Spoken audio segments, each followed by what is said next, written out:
Thank you, Sid. I really do appreciate that. It's great to be here with you all. I want to say thank you to Jen and your executive staff. This is a first-class operation you all have going on right here. You all should be very, very proud to be here. And I know you're excited. This weekend, I can assure you one thing. On Monday, you will be a better prepared and better informed official than you were before you were here tonight. Put your money on that. Put your money on that. I also want to thank Sid Gonslin. Sid Gonslin was my recreational and sports director when I was at Southern Mississippi. And what a tremendous mentor he was to me, as well as many other officials throughout the years that he was at Southern Miss. And I can tell you right now, it was a pleasure to get to work with him all the time. He was a good fella, he was a good man, and I can tell you that Sid has been so instrumental in everybody at the Southern Mississippi Intramural Program. I'm excited for you guys because you are the future of basketball officiating. Can you believe that? Can you believe that? You are the future of college basketball and high school basketball officiating. And I'm excited because I see all you folks in here tonight, and I can see the anticipation and the excitement, and you see that I'm just energized to be here with you all because I'm walking around. But this is the way I like to talk to you all because you guys and ladies, the future is huge for you all. Let me tell you why. Because you got talent, you were selected and hand-selected and earned a position to be here.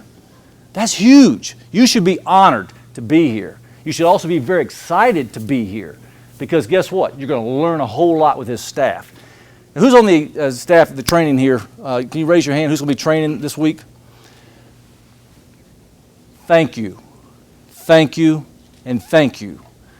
Because you will influence these officials for years to come. Your expertise, your knowledge, the information you're going to provide these officials will carry on for years to come with their careers. Have a heart of a teacher, instructors. Have a heart of a teacher. Have that desire to want to teach everything that you've learned over these years. And I can tell you right now, being an instructor, which I enjoy being able to do, you all will set the tone for these young folks. So thank you so much. I also want to congratulate you all for being selected and being here as well, because not only are you the next generation of officials and in the future of officials, but guess what? Any high school association in this country, I can assure you, is looking for good young talent. And you fit that bill. By being here, you're obviously elite officials at the intramural level. But by being here, the demand for you will be strong for years to come. I can tell you right now, you set your career goals to keep going up and getting better, good things will happen to you. At all levels, men's and women's basketball, middle school, high school, small college, Division I basketball. It's wide open. We need good young talent. And if you ask anybody, we got people from Oregon, we got people from Florida, New York, all over the country. Ask about your local high school association and look what they're looking for. Good young talent. And like Sid said, they've got to get you all in there. They've got to get you all involved. And you know what? It can be done. It can be done. Will the game be better because of you? Will the game be better because of you? Ask yourself that all the time. Will your preparation and effort make the game better? Will you commit to preparing yourself in the off season by studying that rule book, getting with some of your comrades and going over different cases? Will you get in shape in the off season so you look the part out there on the floor? Will you commit to prepare for that next ball game? This is a very profound statement for me, and it's very simple and elementary. But I'm going to tell you right now, don't let anybody ever tell you you're not important, because you are important to the game. You are important to these basketball games. A lot of times we get knocked to the side, we get disrespected. You know, oh, there's just the referees or this, that, and the other. In fact, we get thrown into the broom closet. Some of y'all probably been in the broom closet, right? You get paid $10 or maybe $50. You got to beg for a bottle of water and a towel. But you know what? You are important to the game of basketball. I've got a whistle, and Jen knows about this whistle. It's a Fox 40. We've all seen a Fox 40. It has the NCAA insignia on the side. If anybody in this room can tell me one sanctioned high school game that's ever been played without referees, stand up and I'll give you this whistle. I'm hearing crickets. I can tell you right now, you are that important. We're only important when things go wrong, okay? So it's interesting to see how we're treated sometimes going to these ball games, and a lot of you work high school games and middle school games, and you know what I'm talking about. But never forget how important you are to the game. While you're here, absorb all the information you can. Absorb everything these instructors are going to give you. You've got to put it all into your mind. I always tell my kids, Ashley and John, listen with both ears. That's why God gave you 2 ears. Listen with both ears. Now sometimes it falls deaf on my teenage son, but nevertheless, he's a good kid. Listen with both ears. Learn the information. Put it into your computer. Put it into your computer. Make it a part of you in the way you're going to referee out there on the floor. If you do one thing while you're here, when you're in these classroom sessions, write it down. Write it down, because you can read it tomorrow, you can read it Monday, you can read it 2 weeks from now, and you can read it in October before your season.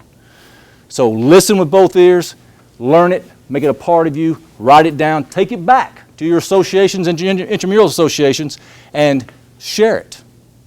And then most importantly, you have to apply that information out there on the floor. The instructors can tell you all this great information, but if you don't apply it out on the court, it doesn't do you a whole lot of good. Application is key. Many of you all are studying to get your bachelor's degree, maybe a couple of you are in graduate school. You're going to take that knowledge out into the real world, into the business world, into the teaching world, to the medical field, and you're going to have to apply that information. That's the same thing here. Take this information you receive over the next 3 days and apply it out there on the court. So listen, learn, and apply. The common denominator, have fun. Have a great time as well. Have a great time as well. My dad was a high school official for almost 30 years, highly successful high school official.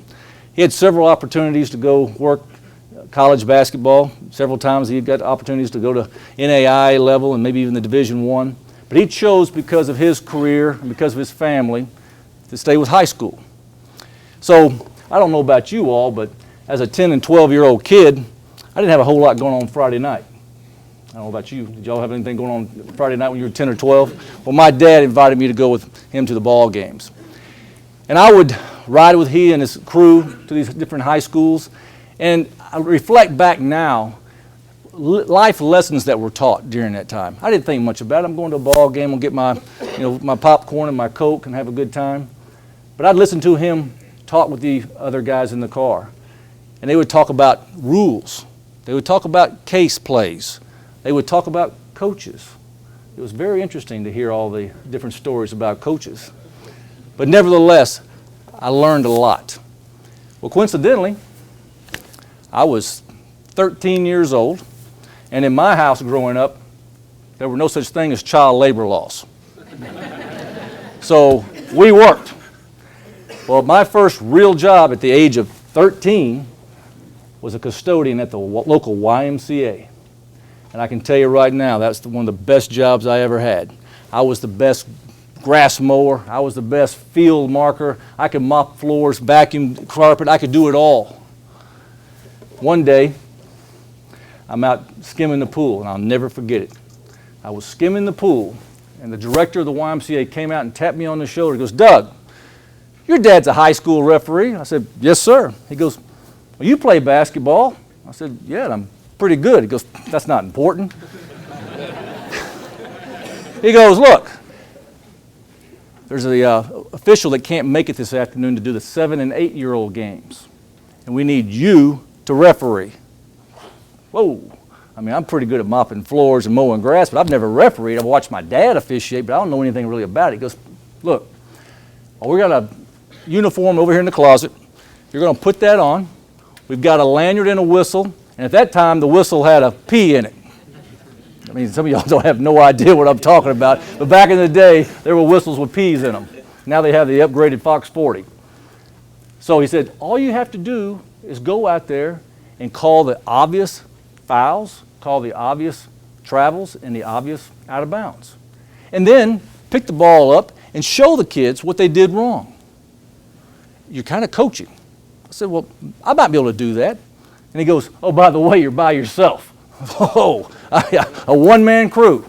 A one-man crew at age 13. I worked 2 games, the 7- and 8-year-old games, and I caught the bug, like you all have. You caught the bug. You caught the officiating bug. Now it was part of me, and I was so excited. I went home that evening, you know, I told my dad, guess what I did? I refereed 2 7- and 8-year-old games. I had the best time. Got to work with these kids. He goes, great. We're going to work with you. You're going to get better. And the rest has been history. I got the opportunity to work middle school games later on. I went on to college and worked high school games. And guess what? I worked a lot of intramural games. I worked every intramural game I could get my hand on. Sid about wore me out. And some of you may know Big Daddy Steve Ray. Y'all know him? Yeah? Let me tell you something. He drove me almost insane. I worked weekend flag football tournaments. I worked weekend high school and basketball tournaments. I worked them all. You name it, we did it. But guess what? It was a great foundation. And I'm a huge advocate of intramural basketball and intramural sports. Because guess what? You may not just officiate basketball. You may officiate football and volleyball and swimming, tennis, track later on. And I hope you do. I hope you get the opportunity to do that. Expand your horizons a little bit more with your officiating. But working intramurals really helped me out. It set the foundation. And being able to have Sid, put me in contact with the local high school association, that was really a way of stepping up to the next level.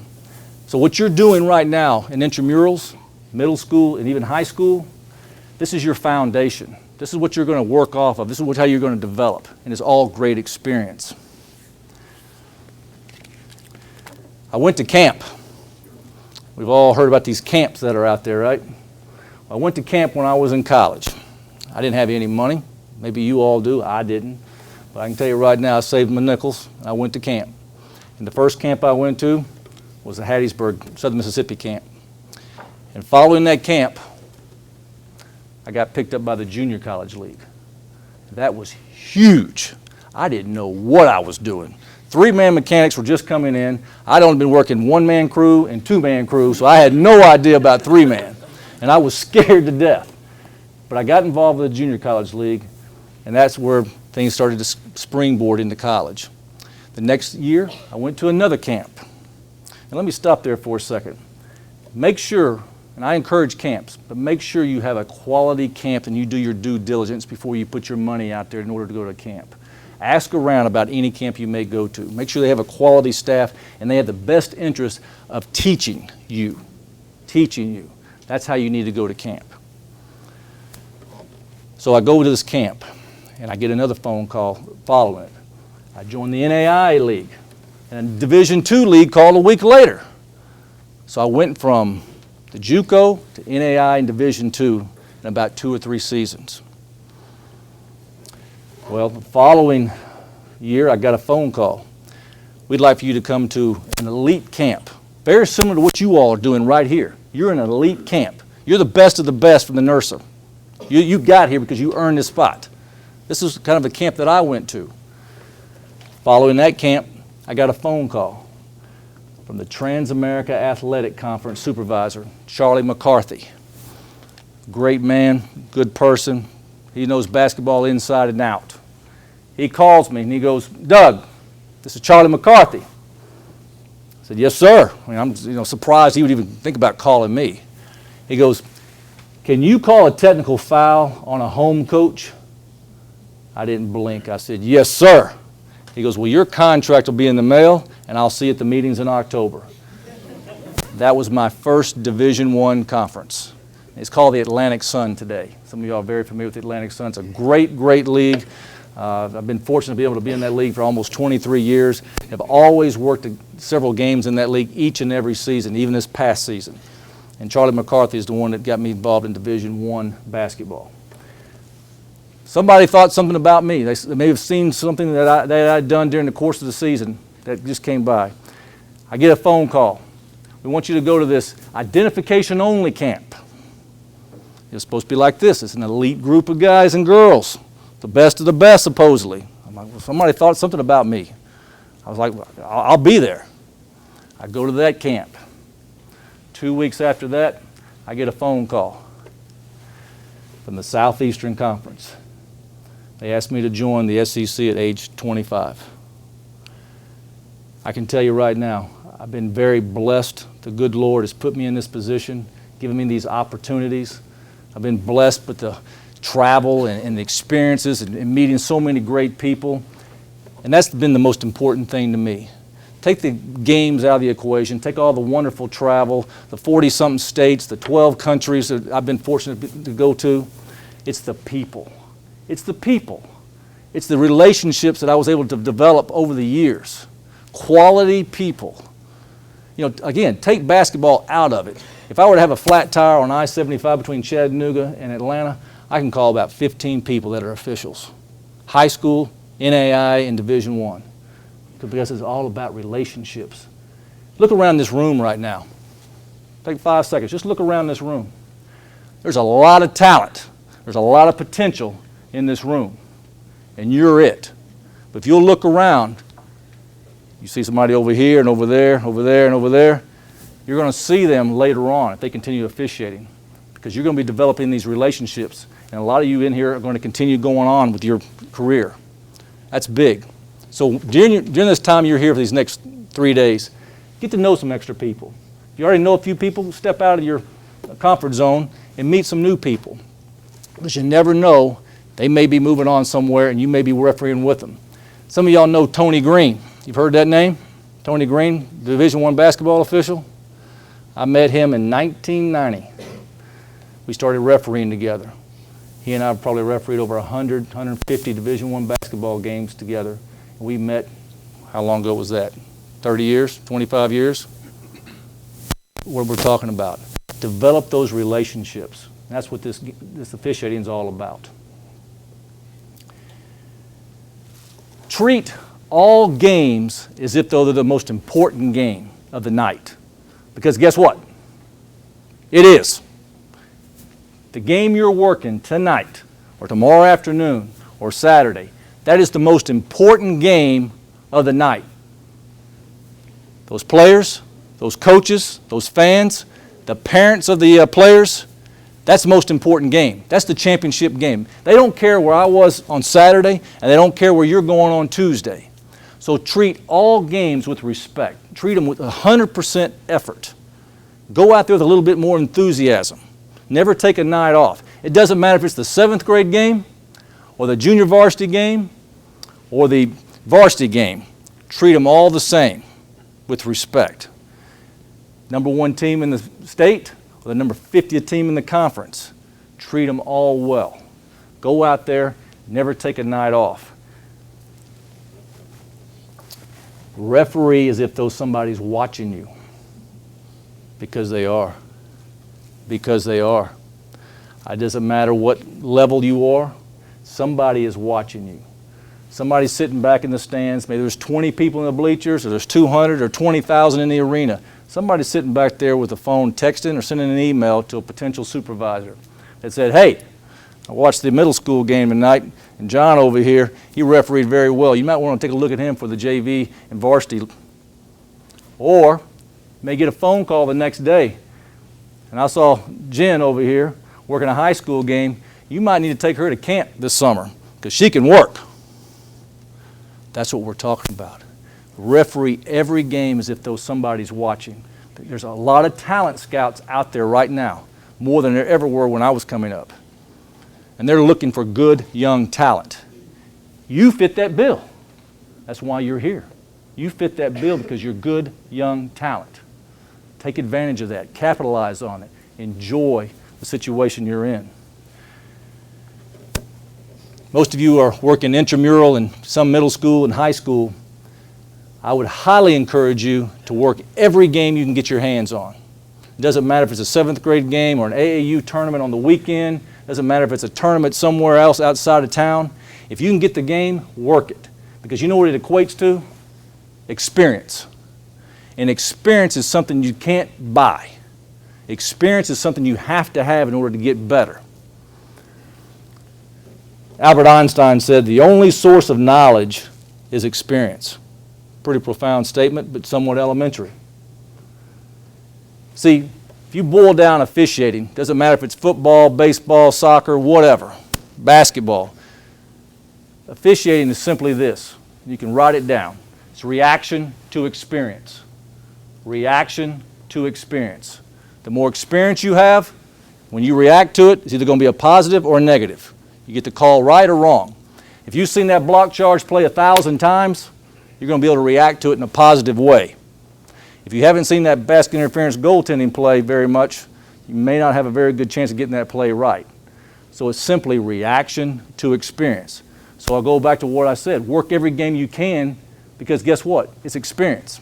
Now, working intramurals in middle school and high school, and even some college, you'll see just about anything in the world out there, right? I mean, everything happens. I mean, balls flying everywhere, bats flying in, knocking the ball off the rim, whatever. I mean, things happen in these games. That's just more experience for you. That's just more experience for you. So I encourage you to work each and every game that you can and treat it as if it was the most important one. I'm guilty. I'm guilty. I make my share of mistakes. I kick calls in games. Some of y'all may have seen them. Okay?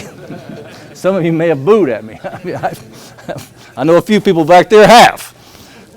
Nevertheless, one thing I try to do is find out why I missed that call. I've got to work on improving my weaknesses. I have some weaknesses in my game that I want to continue to improve on. I've got to get them better. Some of you all have some weaknesses in your game. It might be the travel play in the post. It may be the block charge play close to the goal. It may be knowing the clocks. Whatever your weaknesses may be, work on them, improve them, make them better. Find out why you missed the call. Find out why. Was it your positioning? Was it maybe your judgment? Maybe you were blocked out or screened out? Understand that we're all going to make mistakes. We're going to miss calls. We have an impossible job. We all have an impossible job as a fraternity of officials. No one cares about us, about the calls we get right.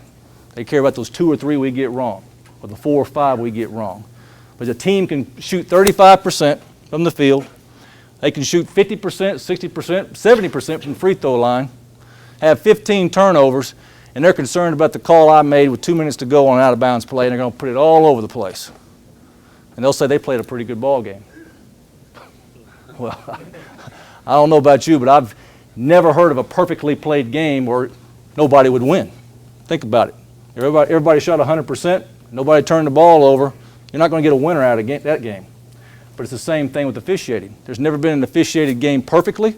There never will be. But if we can reduce our mistakes and understand our weaknesses and improve our strengths, we make the game better. And that's kind of how it's going to work for us. Again, you all are in a great situation because you're going to get to learn a lot. You've already learned a good idea about positioning and play calling. You got the good basics. Now we're just going to take you from your associate's degree and your bachelor's degree to your master's degree. We're going to move you. If you got that open mind, you got that willingness to learn and be coachable and apply out on the floor what you're going to learn from these instructors, let me tell you something. You will become a better official. You will become a better referee. Success is relative. Success is relative. And that's true anywhere in life. That's true in school. That's true in business. That's true financially. But success is very relative in officiating. Be the best official you can be at whatever level you are right now. Be the best you can be at the intramural level, or the middle school level, or the high school level. But aspire to become better. Aspire to improve. Constantly trying to improve yourself. Don't worry about so-and-so over here or so-and-so over there. You worry about yourself and find out how I can become a better official. I mean, right now, you are here. So you've already broke that bubble. You're here because somebody thought something great about you. Somebody thought you were somewhat special. You earned a great spot. Now you get to capitalize on that. Success is relative when you start thinking about you won to referee. That's success. That is success. You go from 5 games to 10 games, that's success. If you go from junior varsity to varsity, that's success. 3 of the best officials I ever worked with, from the YMCA when I was 13 to where I am today, were high school referees. They had every opportunity to go Division I basketball, and they chose not to. And they would have been very successful, very good Division I basketball officials. But because of their family, because of their jobs in certain situations, they chose to remain in high school. They became very good high school officials. Annually, they were going to the state tournament. They were always the crew chiefs. They got all the big 5A and 6A games. If there was one on television, they were on it. State championship for one of them, I know. Guess what? Success is relative with them. That is success. So if I can emphasize to you one thing, be the best you can be at whatever level you are, and then aspire to become better. But don't forget where you are tonight, where you are Saturday. Be the best you can be. So important today. So important today. We all played sports, continue to play sports. We know what it's like to be a good teammate, to have good teammates. It's so important to be a good crewmate, to be a good teammate on the crew. Most of y'all work in 2-man, 2-person, sometimes 3-person. Be the best crewmate out there. Be the one that when the schedules come out, I'm with Sid Gonsolin and Ed T. Rush. Man, that'd make me excited. That's an all-star cast right there. Don't be that person that they get the schedule going, oh, I'm with, so-and-so. Oh, man, this guy, he won't show up on time. He'll be lazy. He'll get up down the floor slowly. His mechanics are weak. No, be the person that everybody wants to work with. Be the one that when you have to travel to a high school game, pitch in for the gas. Pitch in for the gas. Buy the driver a hamburger on the way home. Be a good crewmate. Have a good pregame. Maybe you're driving to a ball game. Maybe I can talk about a couple, 2 or 3 plays. Have a good pregame. Be a leader when necessary. Be a leader when necessary. But I think it's so important nowadays to be the positive member of an association, a positive member of your crew. There's plenty of negative things out there with the media, social media. You know what I'm talking about there. All you got to do is Google some people's names and you can just see how people can't stand referees. But also, I think it's so important that if you're a positive member of the association, you just bring up everybody else. You lift everybody else. Be that person. Because many of you are going to go out throughout the country, and we're a fraternity of officials. But you're going to spread out. If you can be a positive member of your association on the west side and on the east side, up north and down south, guess what? We all become better. We all are perceived better. We need to support one another on and off the floor. I need to say that again.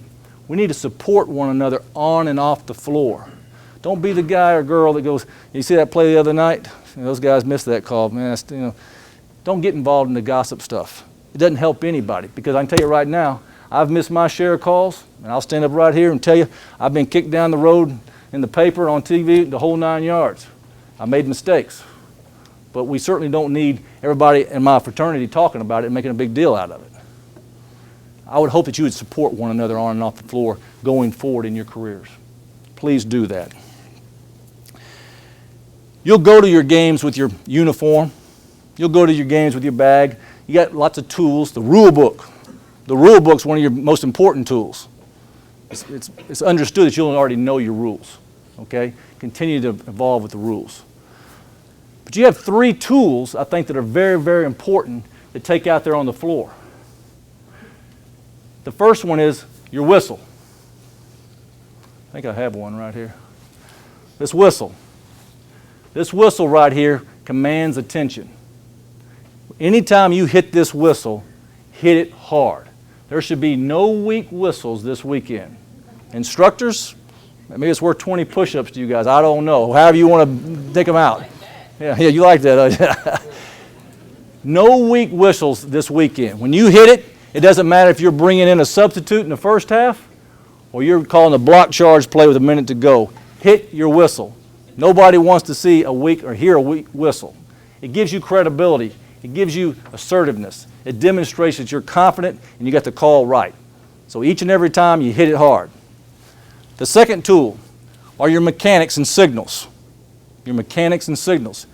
Again, you're a salesperson, so sell yourself out there. When you hit that whistle, what do you have? You got an out-of-bounds play. You got a block. Be crisp with your mechanics and signals. Work on those things.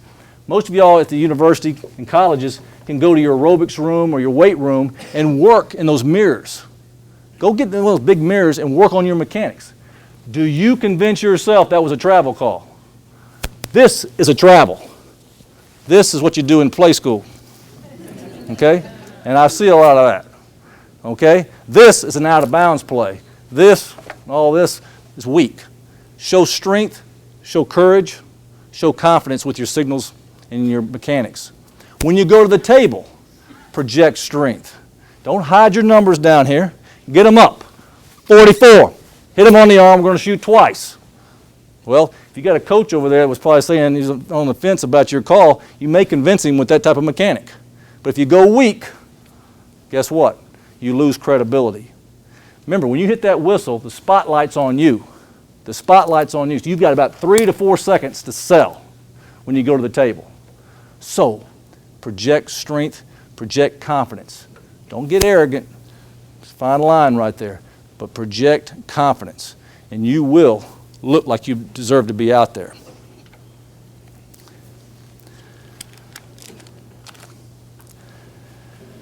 Again, I want to congratulate you all for being here. This is an incredible group of young, talented officials. You all are in a very, very good situation. From a career path, what you may be studying at school, I don't know. I wish you well with that. But at the same time, you're sitting in a great position for officiating. Because if you're good, you will be in demand. If you're good, you will be in demand.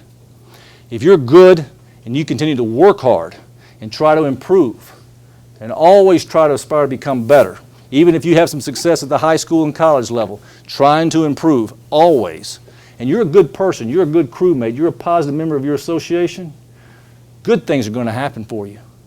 Good things will happen for you. And that's what gets me excited. That's what I'm so excited to be here with you all. It gets me energized. Learn as much as you can. Write it down. Read it again. Make it a part of you. Treat every game as if it was the most important game. Every night, every season. Get better each play, each game, each season. You are part of the future of officiating. It's an exciting time right now for you all. I'm excited for you. Your instructors are going to go gangbusters to help you all. The game of basketball needs good young talent, and you fit that bill. Will the game be better because of you? I believe so. Thank you for having me. God bless you. Enjoy this weekend. Learn as much as you can. Get to meet some new people. And guess what? Have a great time. Have some fun. Thank you.